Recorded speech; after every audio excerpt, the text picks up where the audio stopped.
한 주간 발생한 뉴스를 재정리해보는 시간입니다. 지난 한 주 동안 주요 이슈는 뭐가 있었는지 이상원 뉴스민 기자를 통해서 이야기 나눠보겠습니다.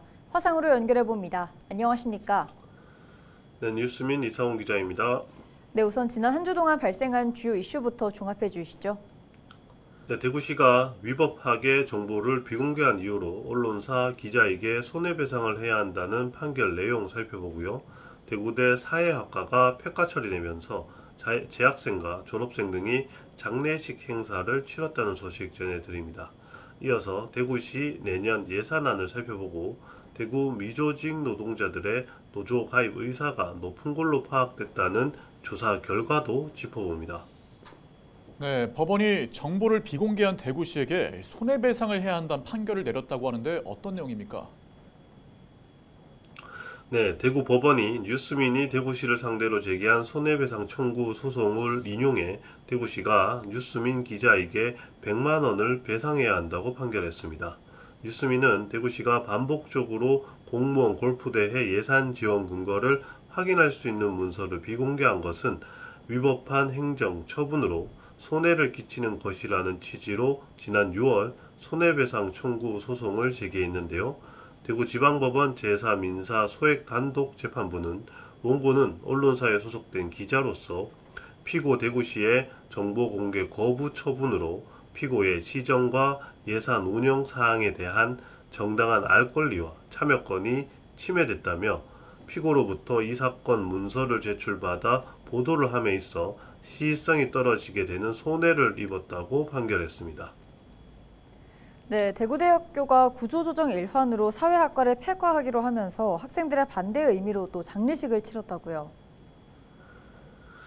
네, 지난 7일과 8일 이틀 동안 대구대 사회학과 학생회를 중심으로 재학생과 졸업생들이 폐과에 반대하는 장례식을 개최했습니다. 대구대는 2025년 학칙 개정을 통해 단과대학 통폐합, 일부 학과 모집 인원 조정, 전공 통합 등 교육 편제를 대폭 조정하기로 했습니다.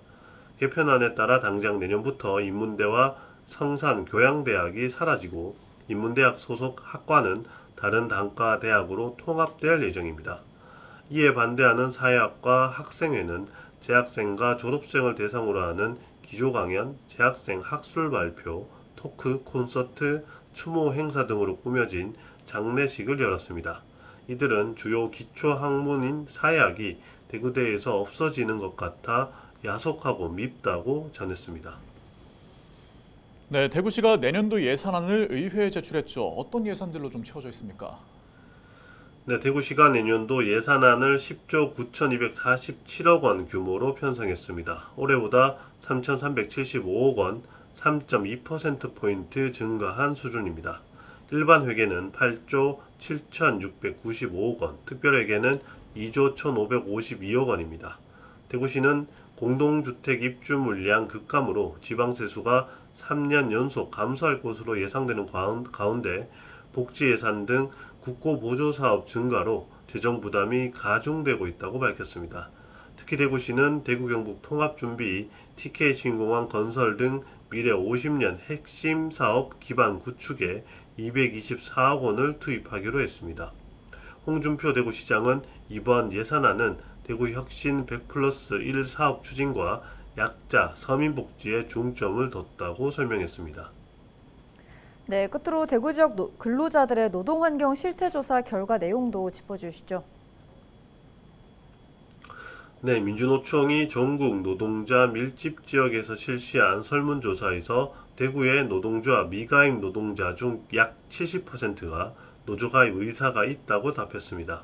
민주노총은 8월 26일부터 한 달간 전국 각 지역 노동자 밀집 지역에서 노동환경 실태조사를 진행했는데요. 현수막과 선전물에 QR코드를 접속해 작성하는 방식으로 전국에서 8,209명이 참여했고 대구에선 347명이 응답했습니다.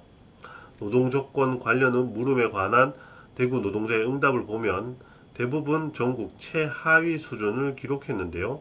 유일하게 노동조합 가입 의사만 전국 평균을 웃돌았습니다.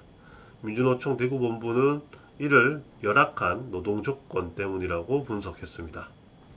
네, 오늘 주간 이슈 점검은 여기까지 듣겠습니다. 지금까지 이상원 유수민 기자였습니다. 네, 감사합니다.